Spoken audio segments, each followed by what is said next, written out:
First of all, hello, everybody. And hats off to you. And I see some familiar faces. It's great to see you. Lynn, by the way, congratulations on Miriam's new position as head of our local BJE. And Sima, good to see you. Gershon, nice to see you, local friend.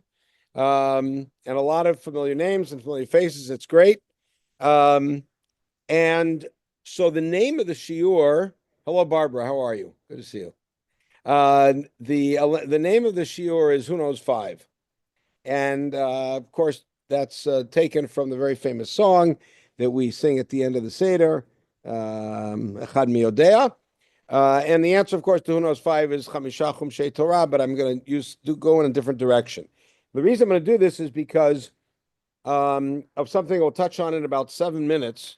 But what is the number? And guys, keep your mics open. We're going to have some fun today. What is the number that you would associate with the Seder? If there was one number you were to pick that's a number that belongs to the Seder, what number would it be? By the way, it's very early here in California, and if I don't have time to drink my coffee, I'm no good. So I'm going to pause and ask questions. And there we go. Thank you, Joyce. 4. All right. Those people who didn't want to unmute, hold up fingers, right? Okay. Oh, there we go. The source sheet. Sylvie, thank you for making the source sheet available. All right. So the number 4 is the common favorite number at the Seder. Give me some 4s from the Seder. Well, except that some people say that there were originally 3 questions, not 4. So actually, there are not 4 questions. There may be 1 question. There may be no questions. There may be 6 questions, but there's probably not 4 questions. But that's a common one, 4 questions. Good. What's another 4 that really is legit 4? Sons. 4 sons. Good. What else? 4 cups of wine. And maybe Right. 5. So 4 cups of wine, popular. So there's so many 4s, I decided to go in a different direction. But it's actually because I think that 5 is critical. And what we're going to do is we're going to walk through the Seder from beginning to end, or really from beginning to the end of the first half of the Seder, which for many people is the critical part. And for many people is just the preface to the critical part, which is dinner. But we're going to walk through that first half up until the end of Magid and kind of see what happens. So I'm going to start by asking this question. And again, I want your mics open. This one, you can't do charades. You got to speak. What is the goal of the evening? And this is a vital question because how many of you, this you could show your hands if you want. How many of you are leading or helping to lead a Seder this year? Okay, we got a few hands up. So if you're going to lead a Seder, that means you're coordinating an enterprise, an educational experience. You have to know what your goal is. Because if you don't know what your goal is, you don't know how to strategize to meet the goal, and you don't know whether you've met the goal. So you have to know what the goal is, right? I have a goal when I walk into a classroom that I want my students to know this particular material, to gain these particular skills, to feel a certain way towards it. And at the end of class, I check for understanding. I see what I check for interest. And hopefully I, at that point, have a sense of whether I succeeded. So what's the goal of the evening? I would say continuity because we got to tell the bincha and then you wanted to keep going on into the future. Great. Thank you, whoever helped out. We now have our text. Okay. So teaching the story and everything. Good. That is what we would call in old ed talk, because every few years, educational terms get changed so somebody else can make money and become famous with a new book. But to say basically the same stuff rehashed. And that's what we would call an objective. An objective means some particular point that we want to accomplish in order to achieve the goal. But the goal is not telling the story. So what might the goal be? And let me give you a little bit of a hint. What is the evening called? What do we call it? Seder. Seder. What does Seder mean? Order. Why is it called order? So the term may be taken from the line you see on top of the page, which is taken from the Rambam. The word Seder does not show up, as far as I know, before that, but it certainly does not show up in the Gemara.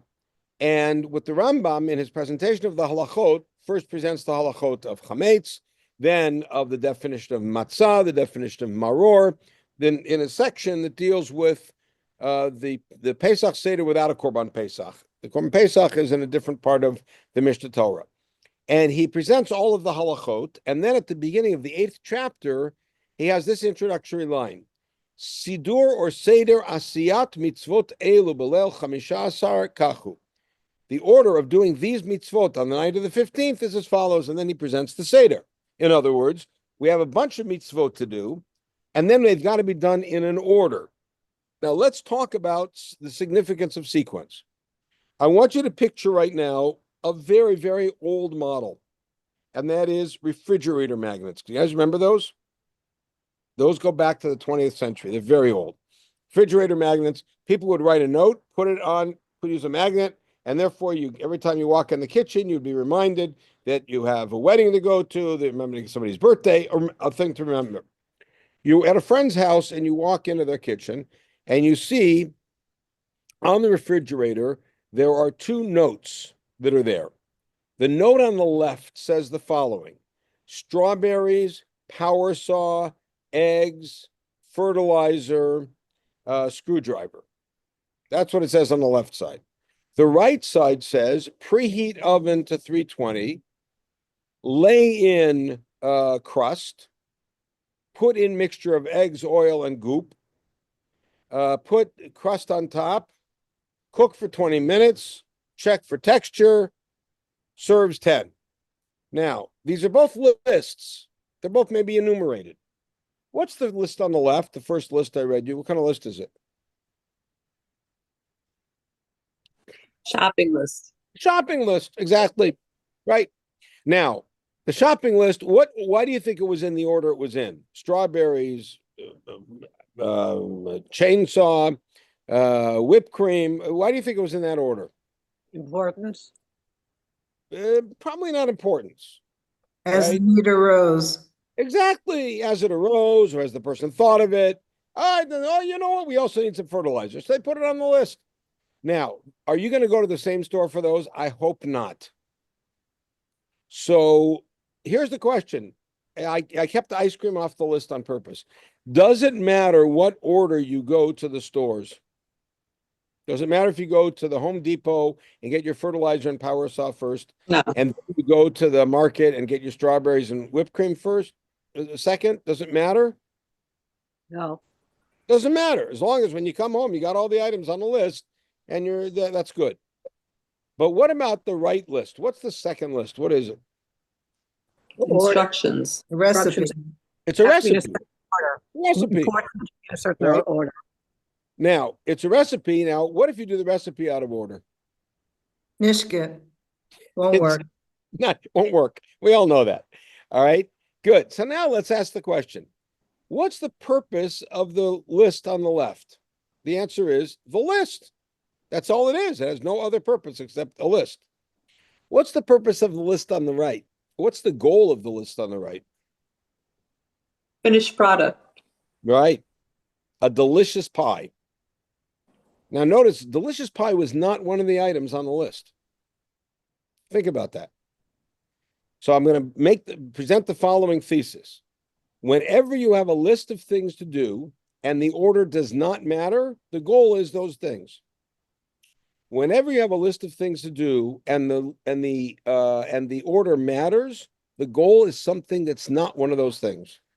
It's beyond the list. It's some greater thing. Think of a romantic dinner. Think of a surprise party. Think of davening in the morning and the different things we do as part of davening in the morning. All of these are activities we do that have a greater goal. Romantic dinner might be to present how do you call it, an anniversary gift or a proposal. Surprise party is to make somebody feel good. Davening in the morning is to come close to God. We do particular things, and the things we do have to go in the order that they're done, because otherwise it doesn't work. A surprise party does not work if you yell surprise and nobody's in the room, and then you bring the guy in, and then you get him out of the house, and then people bring food. Doesn't work. Got to be done in order. So the same thing, we have to look into what we're doing tonight and see that there's something bigger at the end of the rainbow, at the end of the evening that we're supposed to be trying to accomplish, that's not one of the items on the list. telling the story is definitely one of the items on the list. We call it Magid, and it's the mitzvah of Haggadah. So let's take a quick look at the mitzvot that we're doing that evening and see if we can figure out from the sequence in which we do them what the goal of the whole evening is. And that's critical so that we can plan. We have a couple of days to plan to try to achieve our goal.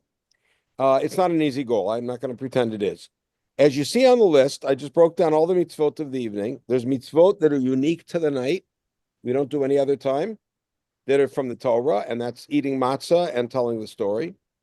There's mitzvot that are unique to the night that are rabbinic mitzvot, like eating maror and the 4 cups and charoset on the table, saying Hallel, leaning. These are mitzvot d'Rabbanan. Then we have a lot of mitzvot we do that are not unique to the night. Kiddush, which on Shabbat is d'oraita. This year it's d'Rabbanan. It's Saturday night, Birkat HaMazon, right? Then there's all the brachot that we're going to say, the brachot before food and brachot before the mitzvot. That's all rabbinic mitzvot. Okay. But now what the structure of the evening is created to have an enhanced experiential effect that's going to get us there. So I'm going to take this off for a minute. You may have your own copy, but I want to talk to you guys about the evening because you all know the evening pretty well, my guess is, because I don't see anybody here who's about 5 or 6. Most of you are older than 5 or 6. You probably remember the evening pretty well. And let's walk through it and see what we do. All right, we'll see what happens. What's the first thing that we do in the evening?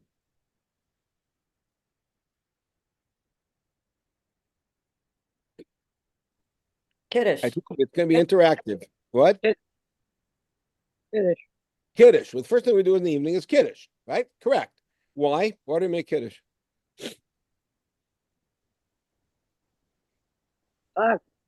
What? Yom Tov. Every Shabbat and Yom Tov starts with Kiddush. Great. So Kiddush is no different than any other one, except it is very different. How is this Kiddush different from every other Kiddush? Man ishtana Kiddush ze mikol ha-Kiddushim. How is this Kiddush different? Think about it this way. If someone were to, I'm going to use a West Coast model. Okay, I'll use an East Coast model. If someone were to come in from the hinterlands of Ontario and walk onto Bathurst and show up in the Bayit in May last year, and turns out that they were somebody whose grandparents are Jewish, they had no Jewish anything, and they found out they want to find out about it, and they're invited into the community. They become a member of the community. Every Shabbat, they're guests at somebody's house, have a great time. They have now seen approximately 45 kiddushes, maybe a few more, right? They then come to their very first Pesach Seder ever, and they see kiddush. And they say, it's familiar. We start the festive meal with kiddush. What things will they see that are different than anything they've seen before? Lots of Lead weight when before you- we eat. Okay, what one? Yeah, go ahead. One. Lots of weight before we get to eat. Okay, so that's after kiddush. Agreed. You lean when you Leaning. Everybody's reclining when they're drinking kiddush. I've never seen that before. That's wacko. Okay, what else are we going to see? I want you to picture every Friday night kiddush and now picture the Seder kiddush. What's different? Leaning's one of them. What's else? the ka'ara is on the table. Correct, but that's not kiddush. Agreed. And there's a lot of other weird stuff. We'll come back to the kairab. Kiddush itself. Everybody's saying it together. Right. And so continue with the everybody theme. Right. Pick up with that. What else does everybody have? Their own cup? Everybody has their own cup, and it's a full cup, and everybody's drinking the requisite amount. Rove, Ravid, Rove Kos. But it's not like Friday night, where typically one person has a full cup, and then either they pour out a little bit, or everybody has their own little bit, or they have more, up to them. But here, everybody's doing the full thing. It's a very weird kiddush, but it's still kiddush. Okay, good. Now, I will tell you in advance, this is a trick question. So do not go for your instinctive first answer. What do we do after kiddush? I mean kiddush and drinking and leaning. After we finish the kiddush thing, what's the next thing we do? Don't go for the first answer you think of. Shechianu? That's part of Kiddush. Okay, you got me there. That's part of Kiddush. When all the Kiddush stuff is done, because you don't drink till you've said Shechianu. So you've said all the things you're going to say, which this year is going to be 5 brachot, Yain, Kiddush, Ner, Havdalah, and Zman, Shechianu. Then you're going to recline. You're going to drink the kos. You're going to then get up from reclining if you can, or stay reclining if you can. And then you go to the next step. What's the next thing you're going to do after that's all over? Stand So up and wash everybody- your hands. Right. So everybody here wants to say wash hands. And I told you it's a trick question. So don't go for washing hands. Are we Right? talking about this year? Talking This year about any year. specifically? Any year. Do we refill the We're- cups then? Not yet. Oh, we're not talking about Yaknahas. No, I already did that. We finished that. We're Oh. past that. We made Kiddush, we made Havdalah, we said Shechianu, we reclined, we drank the wine. Next step. All right. So I'm going to tell you something, and you're going to think it's weird, but that's kind of the point. Is the next thing that we do is we start telling the story. The next thing we do is start telling the story. Now, you're looking at me. Barbara's giving me that look. I know that look, right? What the heck are you talking about? I'll explain. Who is our target audience of the mitzvah of Haggadah? You got to tell the bincha, the kids, younger Right. people. Right. But in reality, who is, if we're the leader of the Seder, who is our target audience for the evening? Everyone. Everyone who's there. Arguably, And that, by the way, is tricky because you may have people there, and I'm sure many of you have been to Sedarim like this or have led Sedarim like this. It's not easy because you have young kids, you have some adults who are well versed, you have people who might be at their first Seder in life ever. You have a wide range of people with interests and knowledge and attention spans and background, and to try to keep them all involved is not easy. Agreed. arguably the target is the poor person. But who is your target audience? Who is it you need to catch at the beginning of the evening? The ani who doesn't have You need who do you Right. need to catch at the beginning of the evening? You need to catch ani. the young kids. And the reason you need to catch the young kids is because their attention span is, I'm sorry, what were we talking about? And and we need to catch them before they lose interest, before they go to sleep, whatever it may be. And so what is the ideal format for telling the story? So the Torah tells us the ideal format for telling the story is question answer. So much so that the Rambam puts it, I mean, the Rambam basically on a bright on the Gemara. If you're sitting with colleagues, you don't talk, you ask and answer. They ask each other and answer. And if you're sitting just with family members who have the same age, a husband and his wife, they ask each other questions and answer. And if you're sitting alone, you have to ask yourself a question and answer.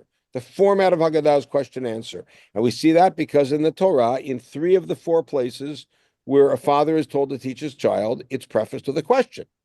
But here's the problem. What if I have a child there who's old enough for me to tell the story to? He's not 1 year old, as our grandson is, but he's older than that. And he's not asking a question.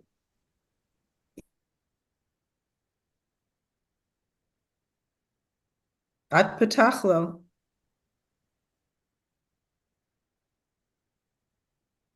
I think he's frozen.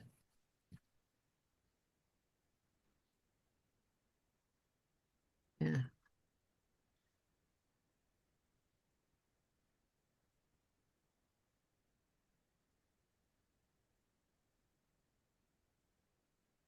I think he's frozen. He's going to have to get out and come back.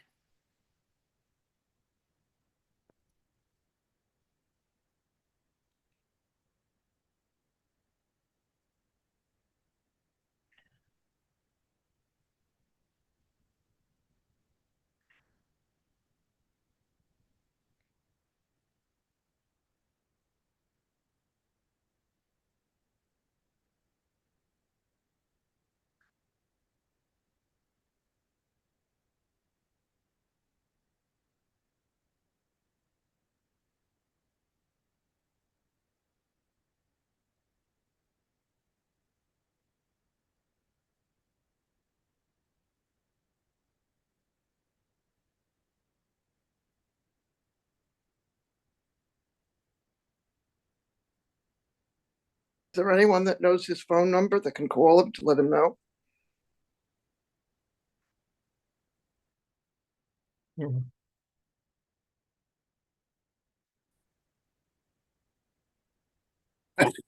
I think he'll figure it out soon enough.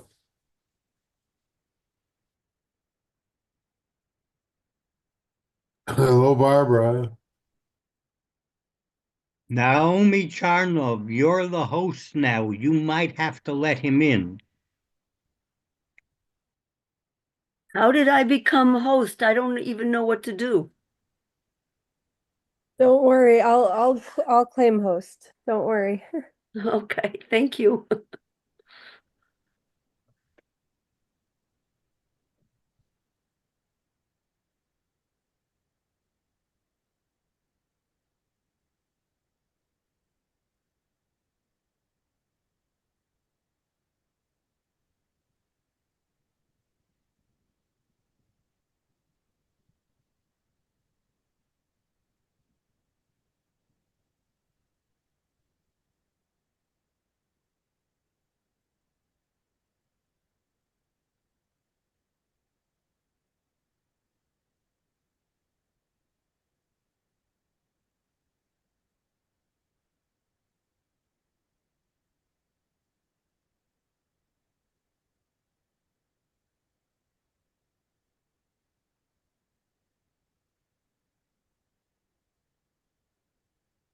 I'm assuming no one is hearing anything yet? No, Correct. You guys hearing me now? yeah, now we Okay, do. my apologies. I think our Wi-Fi went out. I had to use a backup Wi-Fi. Okay, good. Okay, my apologies. Let's see if we can get this back up. No, I'm Um, not yet. Naomi, are you able to click if you look at the little square that says Rabbi Etshalom, there are three little dots, like a little tiny box in the top right corner of his box. And you should, if you click that, there should be something that says make host. Okay, I'm looking for him. I don't see the box. I'm a Uh, slow You have read. to, you have to put your cursor I over know, I'm looking corner. for him. in the corner of his box. I know. Oh, there he is. Okay. All right. Okay, so now what do I have to do? I There's three little Make dots. host. make host? Okay. Yes. I learned something new. Mhm. Thank you. All right. All right. Beautiful. Thank you, Naomi. Great. Call Okay, some- good. Okay, my apologies. I'm going to talk faster now. So, um, I'm not sure where we got cut off, so we'll pick it up at this point. It's our job to try to get, especially the youngest kids, towards the beginning of the evening to inform them. But if I have a kid who's not asking questions, so I can't do the question answer format, I have three choices. Choice one is to ignore him. I'm not allowed to do that. Choice two is to sit down and say, I got a story to tell you. But that's not going to be as effective as if I can somehow get him to ask questions or her to ask questions. Because when somebody asks questions, they become a stakeholder in the information and they become more interested in listening and they have a little more patience because they hope that there's an answer at the end of the story. So what Chachamim said is at the beginning of the evening, you got to do weird stuff. You got to do weird stuff so that the kids will ask, meaning, why are you doing weird stuff? And they can say it in whatever language and whatever formulation, as the main thing is they say, why are you doing weird things? So, for instance, Chachamim say the reason that we do karpas is l'hatmiya et tinokot, to get the kids to ask questions. Tinok in rabbinic Hebrew is not babies, it's school children, so that they'll ask questions. Yachatz, which is a late comer to the Haggadah, it's in the 13th century maybe. The Rambam doesn't have Yachatz in his Haggadah. Breaking the piece of matzah and hiding it is also to get the kids curious, keep their intention there, which means right after Kiddush, we immediately go into telling the story. Now, notice how we tell the story. And this, I'm going to now skip through the Haggadah and look at our first handout. Here, I'll bring it up for the first page of the handout. And we go through the story, and the goal of the story, which we're going to discover in the next few minutes, the goal of the evening, is based on the story, but it's based on telling the story in a particular way. Now, what we want to do is to integrate everybody there at the table into a sense of being part of the grand story. To what extent is something that goes and develops over the course of the evening. Now, you cannot tell somebody, you could try, but it's not going to work. You cannot tell somebody, especially somebody who has not experienced this before, I want you to imagine yourself as a slave in Egypt. I want you to imagine yourself as if you're getting beaten by taskmasters. I want you to imagine yourself as you just crossed the Yam Suf. You could tell them that and maybe give them a little information, but it takes a lot to get there. So we do it patiently through the course of the evening in several steps. Please take a look at the handout. The very first thing that we say after we've done all of the shtiklach is we make a statement about the matzah. And I want to back it up for 1 second because yachatz is a particularly fun thing that we do. And I want to talk about why we do it, breaking the matzah in half and hiding it. I'll tell you why we do it. We have a very strange, among the million strange things that we do at Pesach, we also name our food. I've never seen anybody come to work and say, "Hi, have you seen my sandwich Manny?" We don't name our food. And yet we name the matzahs. What do we name the matzahs typically? Cohen Levi Yisrael. Cohen Levi Yisrael, which means the middle one, the one we break, is Levi, right? Who is the most important Levi in history?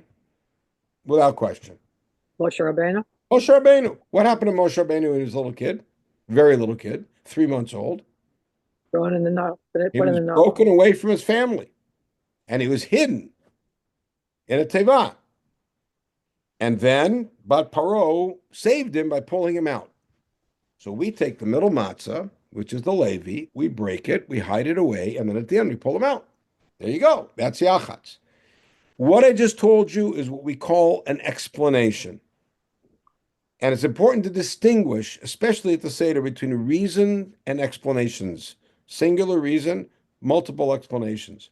We have a lot of things that we do at the Seder that each one of them has one reason we do it, just one. There may be a dispute about what that one is. Maybe different opinions about what that one is, but there's one reason we do it. Once we do it, we build lots of explanations around it, which teach valuable lessons. The story I just told you about Moshe Rabbeinu is true, and it's a valuable lesson. But it's not why we do it.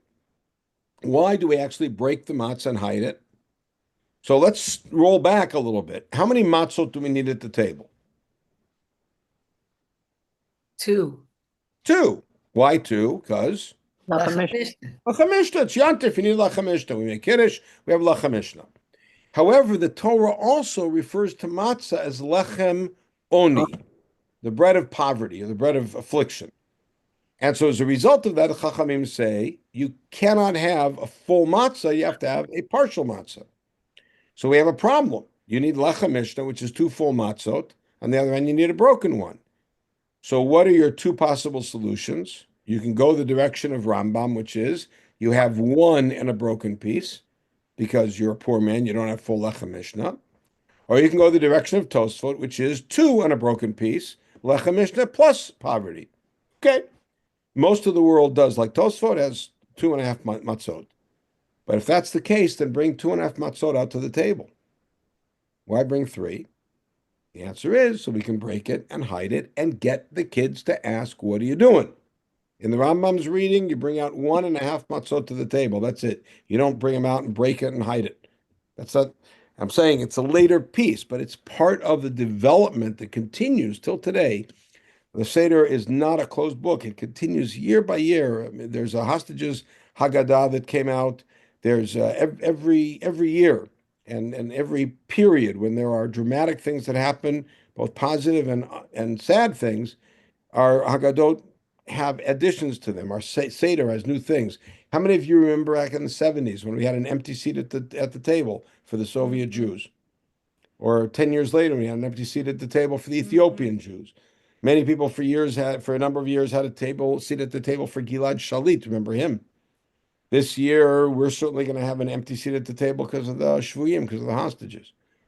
You know, the Seder is a constant reflection of where Judaism's at. Okay, so now we've done all that. We then hold up that broken matzah and we start talking.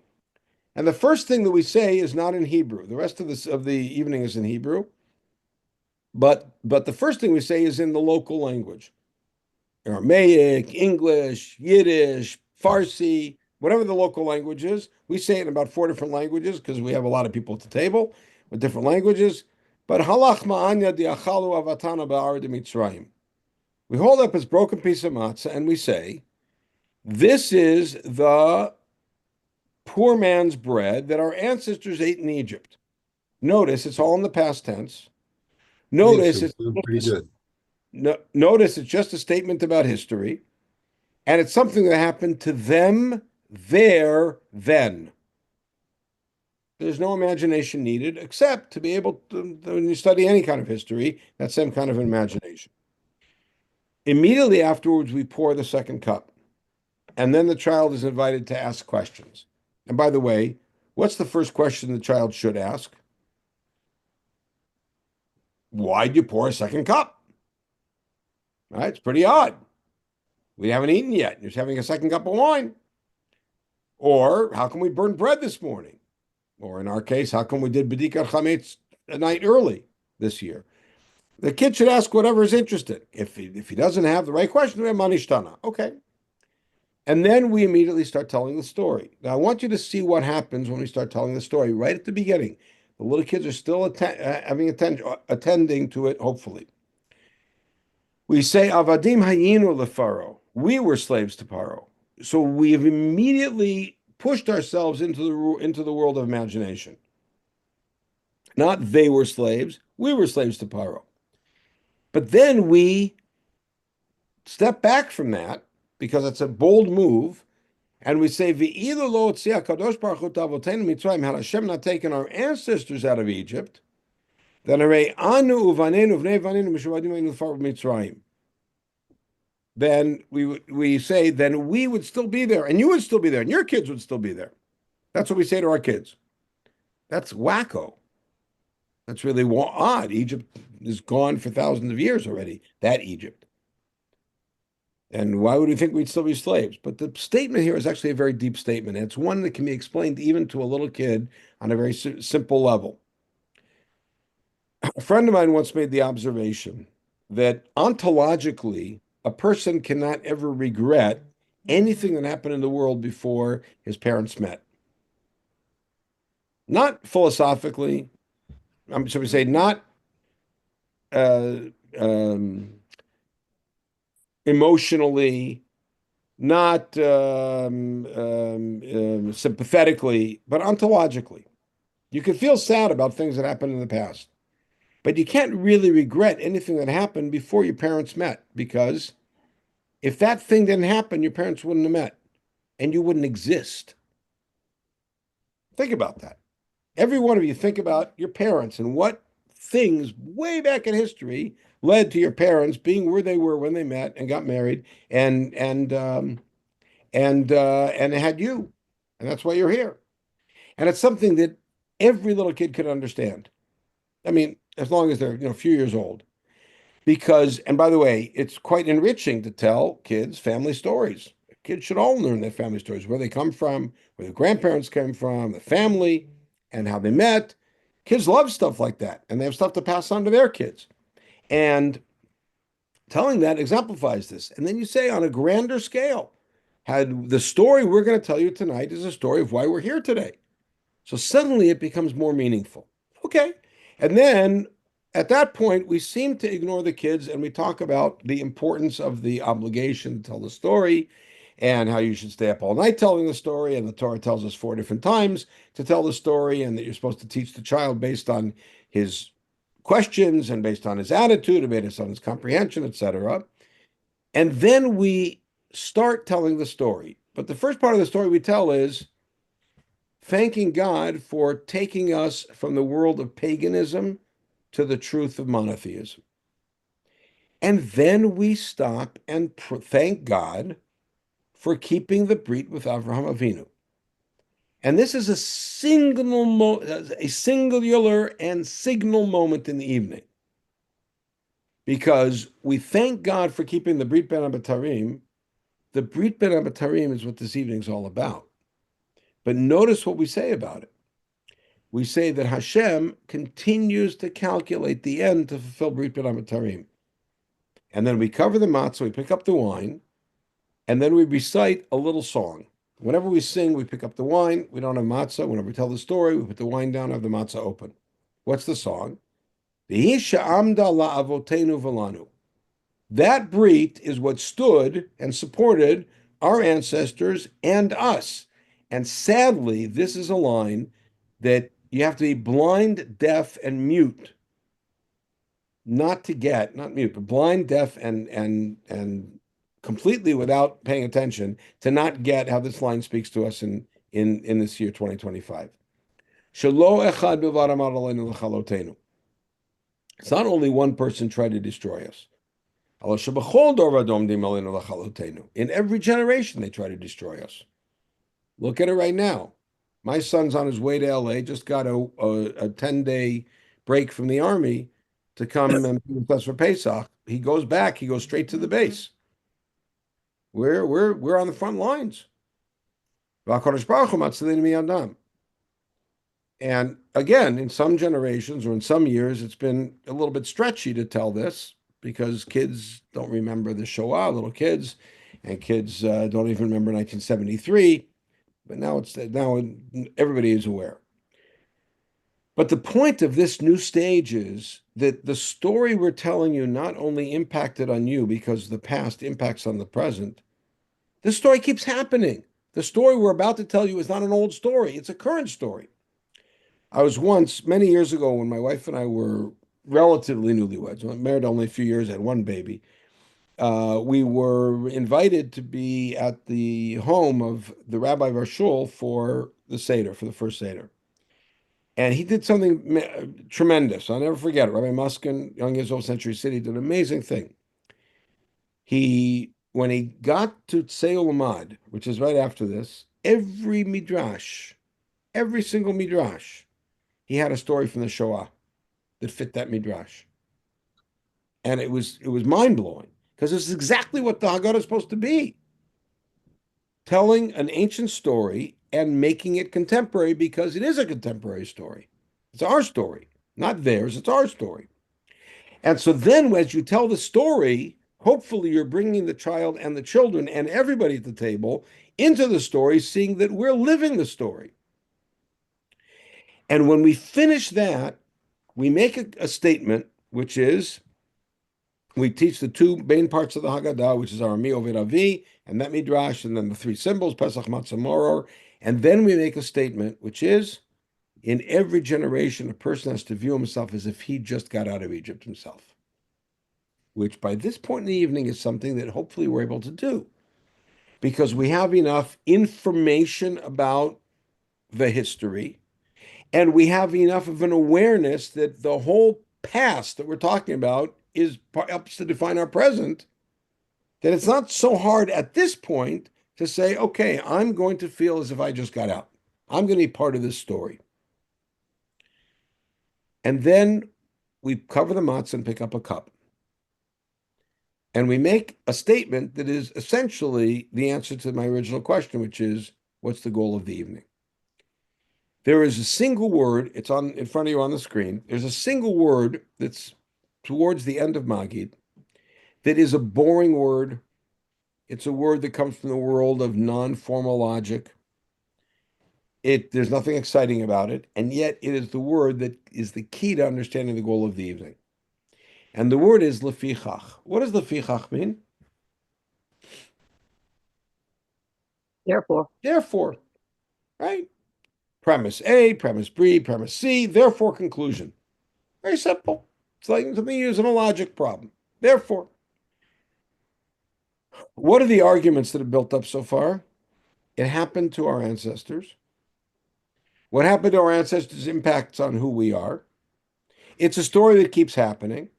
I'm supposed to feel as if I'm part of the story. Therefore, I'm obligated to thank God for what he did for us. But notice what we say. Lefichach, anu chayavim lodot lahalal shabach, etc. To praise, to extol. Lemisha asa, look at number dollar there. La'avotenu v'lanu, kol anisim ha'elu. To thank God who did miracles for our ancestors and for us. And then Hotzianu mi'avdut l'cherut, he took us from slavery to nobility, mi'agon l'simcha, from sadness to happiness, mi'afela l'or gadol, from darkness to a great light, v'nomar l'fanav shira chadasha, hallelujah. And we're going to sing a new song, hallelujah. And at that point, we sing 2 chapters of Hallel. I will say, if there's nothing else that you do slowly at the Seder, do this. It should be sung beautifully. It should be sung together, festively. We have a special tune we use for each one of these prakim, and for B'tzeit Yisrael, we always sing a Tatikva. And it really comes home. And then we pick up a cup, if we haven't been holding it the whole time, and we say a bracha, which is the end of Magid. And what's that bracha? Baruch atah Hashem Elokeinu melech haolam, asher ga'alanu v'ga'alat avotenu mitzrayim. Notice the order. We thank God for redeeming us and redeeming our ancestors. Notice what's changed. In the paragraph before Hallel, we thank God for doing miracles for our ancestors and for us. If you will, in the before Hallel section, we're looking at this story, and I'll use Broadway terms here, and our ancestors are center stage. We are in the wings. It also happened to us, but the main characters in the story are our ancestors. And then we say 2 chapters of Hallel, and look what switches. Suddenly we're in the center of the story. He redeemed us. Oh yeah, them too. We are on stage and they're in the wings. We are now the main characters in this story, freshly redeemed from Egypt. How'd that happen? So many of you I don't know, so I'm going to take a leap here of faith, because those of you I do know certainly understand what I'm talking about. If you picture yourself maybe a long time ago at summer camp or at a Shabbaton, even I remember the summer we spent in Ennismore, which I'm sure speaks to some of you, and what Tisha B'Av was like. There is something magical that happens when people get together and sing. And it's even more magical when the singing has no words. The Hasidim like to say, when words aren't enough, sing. And some of the most popular songs don't have words. We call them nigunim. Because what you can do with your mind, with your heart, when you're sitting with other people and singing together, or sitting by yourself and singing, the places you can go are way further than where you can go with words and with storytelling. So I want to talk a little bit about singing, because it's really the key function, the key piece of the evening. When you're telling a story, let's actually roll back a little bit. Throughout the evening, everything up until this point, we have had 2 focal points for the process. There is matzah, which is exposed and revealed during storytelling, and there is wine, which is picked up during singing. You notice what we do? When we tell the story, we put the wine down, we don't touch it. And when we sing, what do? What does every wine stay in Haggadah say on it? Pick up the wine and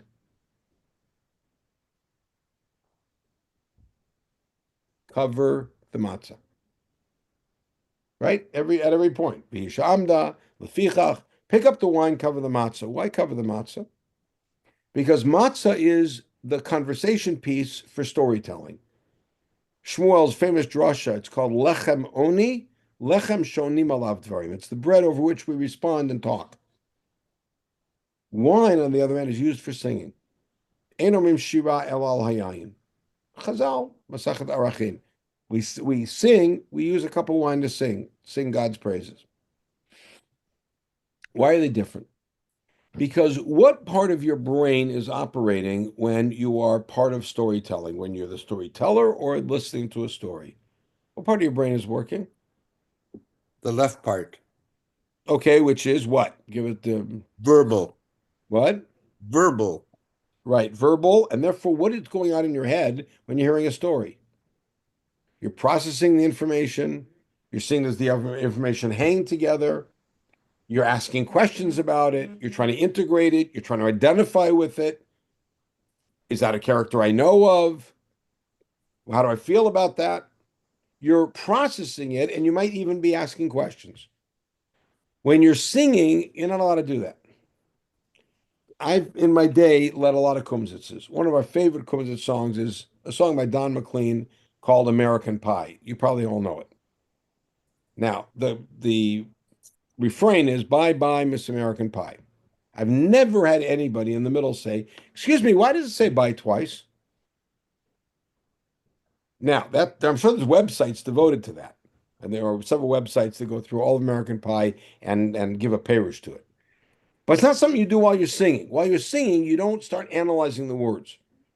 You let yourself be swept up in the glory of the words and the fun of the words, whatever it might be. Lahavdil, Don McLean's a great writer, but Lahavdil, when we're singing Hallel, we're supposed to allow ourselves to be swept up in a feeling that can allow us to leave Los Angeles, Toronto, Guadalajara, wherever we might be, and even Yerushalayim of 2025 for Pesach, and go to the ultimate picture, which is where the Seder is supposed to be taking us. The completed process of Yetziat Mitzrayim. Not only we're redeemed, we've come into Israel, we are not only sovereign, but secure. We don't have enemies around. Mikdash is up. Mashiach is here, basically. That can only be accomplished with song. So after song, we get to the point of Ge'alanu, he redeemed us, V'galat Avotenu, he redeemed our ancestors. We are now center stage in this great drama, in this great picture.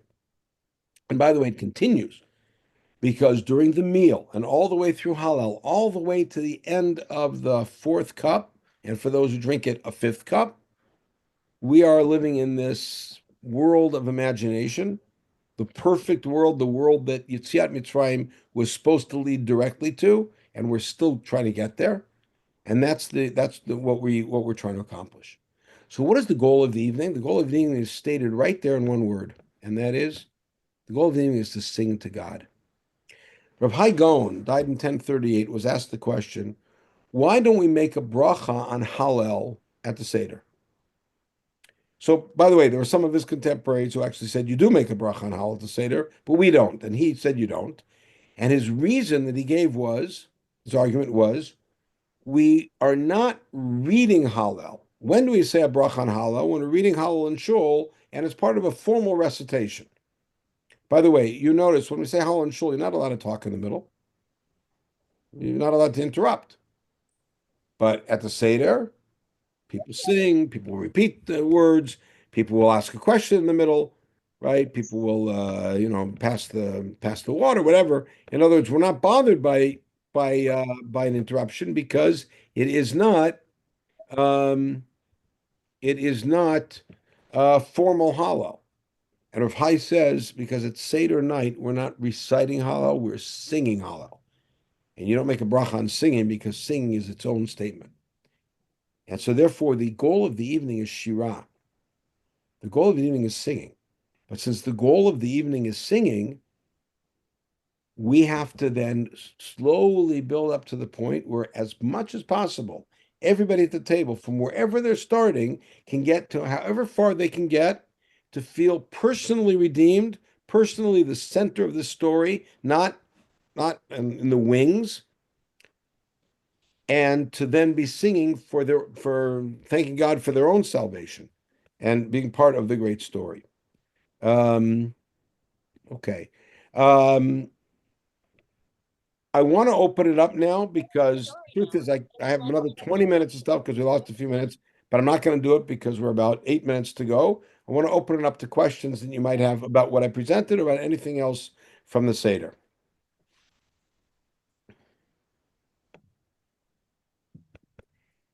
And if not, I'll do the 20 minutes in 7 minutes. Okay, I'll do the 20 minutes in 7 minutes. Okay, here we go. This is also a piece of the puzzle. There are 3 items that Rabbi Gamliel says we have to explain to Seder as part of Haggadah. What are the 3 items? Pesach Matzah Mara. Pesach Matzah Mara. Good. Okay. Pesach Matzah Mara. But Rabbi Gamliel makes that demand, and it may be related to something that his great-great-great-grandfather did, which was Hillel. Hillel lived during the times of the Mikdash. Hillel lived premillennial, died in around the year 0 or so. And Hillel's particular approach to the mitzvah of eating Korban Pesach, Hillel's particular approach to the mitzvah of eating Korban Pesach was as follows. The Torah says that the Pesach must be eaten al matzot umerorim. What does the word al mean? So we're used to the word al being on top of. But there are places in Tanakh in where the word al means next to or with, like alav mateh menashet. And so therefore the Chachamim's position is that you eat Pesach al matzot umerorim, which means with. You have some Pesach, have some matzah, have some more. Hillel said al means on. And it's a machloket about mitzvot mevat lo zu. It's a technical machloket. But Hillel said you got to eat the Pesach with matzah maror, one bite. And we do a commemoration of that in Korech. But I think Hillel's talking about something at a deeper level. I'll have to ask everyone to mute. There's some okay. I think that what Hillel is actually talking about is something that's on a more sublime level. This evening, again, the goal is singing, but we are experiencing all of Jewish history. We go all the way back to Terach. We go through, of course, the story of Yetziat Mitzrayim. We then we invoke during the Haggadah periods of Roman persecution, other things. Many of us bring Shoah stories up at the Seder, as I mentioned earlier. We have contemporary stories. We're living all of Jewish history. Hillel, I believe, is making the following point. And perhaps this is how Hillel interprets the fact that the Torah obligates us to eat Pesach with matzah and maror. It says every moment in Jewish history, every important moment in Jewish history is either a maror moment, a matzah moment, or a Pesach moment. I'll explain that in a minute. And that Hillel's position is the only way to fully identify as a Jew is to internalize all of them. It's easy to identify what a maror moment is. Unfortunately, we have too many of them. And the most recent one is October 7th. And many maror moments since then. A Pesach moment, I think, is a moment at which God's providence and our position as the Am Nivchar, as God's special people, is something that becomes immanent and obvious to the world. I think 1967 is an example. I think Entebbe is an example. I think 1948 is an example. Yetziat Mitzrayim is an example. Makat Bechorot is an example. And there's matzah, which is the food of refugees, meaning the process of going from Maror to Pesach is matzah. Rabbi Zatzal used to say, we live in a generation of achshavistim. Everybody wants everything now. Shalom achshav, Mashiach achshav. They don't realize that what Torah is built upon is rolling up your sleeves and doing the hard work. That's matzah. And so Hillel, I believe, was taking the position that in order to identify, and I believe you may know people like this. I grew up with a lot of adults like this around in my life, of people who were Maror Jews. They went to every Yom HaShoah thing. They were at every funeral, Tisha B'Av. They were running the program. Purim, they weren't in shul. Simchas Torah, they slept late. They just couldn't deal with Judaism as a rejoicing religion. And other people, and you probably know people like this, who they're at the center of every celebration and they can never deal with the sadness. The answer is we have to take all of it in. And so Hillel is saying we have to internalize it. And Gamliel is saying not enough, you have to explain it, what they represent. And that what we are experiencing in the evening is all three of these things, Pesach, Matzah, and Maror. So Rabbi Gamliel had this position that we have to explain these things. Now, take a look at these three things and give you one last thing to think about. How did the question answer session start? All the way back after we poured the second cup. Say halachmanya, pour a second cup, and then there's some questions. What are those questions? So classically, they are manishtana, right? How many questions are there? How many items are mentioned in the manishtana section? How many things? Right. But in the Kaufman manuscript of the Mishnah, there's only three. And what are they? All other nights we dip only once. Tonight we dip twice. This is the order in that manuscript. In all other nights we eat chametz matzah. Tonight only matzah. In all other nights we eat. And we know what the third one is? Meat that is roasted and cooked or boiled. And tonight it's only roasted. Those are the three. Right?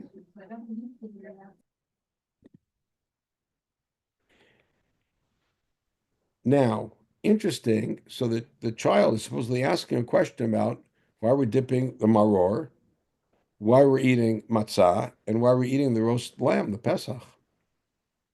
At the very end, after we've told the story, what does Rabbi Gamliel say we have to do? Explain Pesach, matzah, maror. In other words, Rabbi Gamliel's statement is the answer to Manishtana. And everything in the middle is the story that we tell to bring us from those questions to those answers. Just something to think about at your Seder. Again, my apology about the interruption in the middle. I want to wish everybody a Chag Sameach. At this point in the time, usually people drop off the kasher part because either it is or it isn't. But I want to wish everybody really a Chag Sameach. It should be an amazing experience. And at a time truly of feeling personally as if each one of us is center in the story of Yetziat Mitzrayim, and that the ultimate goal of Yetziat Mitzrayim, which is Liot Am Sholet and Am Chovshi and Am Shalem B'Artzenu, and everybody, Mirz Hashem, should come home. Our boys and girls should come home from the front, and our Chatufim should come home, and all the families should be made whole. And Mirz Hashem, if not this year, then the next year should really be B'Shalayim Habaniyah. Time for a question? Yeah. Far away. Yeah, I was wondering, Kol Dichrin, when we invite everybody, isn't that already after Kiddush? Not only is it after Kiddush, but we're also inviting people to join for our Korban Pesach, which you're not allowed to do, because if you weren't part of the group for Korban Pesach, right. Yeah, it So doesn't make any sense where it is. You should You're invite right. people in shul. You're right. So if you check on YU Torah, I have a podcast about Halachmanya that goes through it and gives an explanation about why we say it that way and what it is. It's really an apologia for the fact that we don't really have a proper, proper Pesach. Right. Okay. Everybody have a wonderful Pesach. Chag Sameach.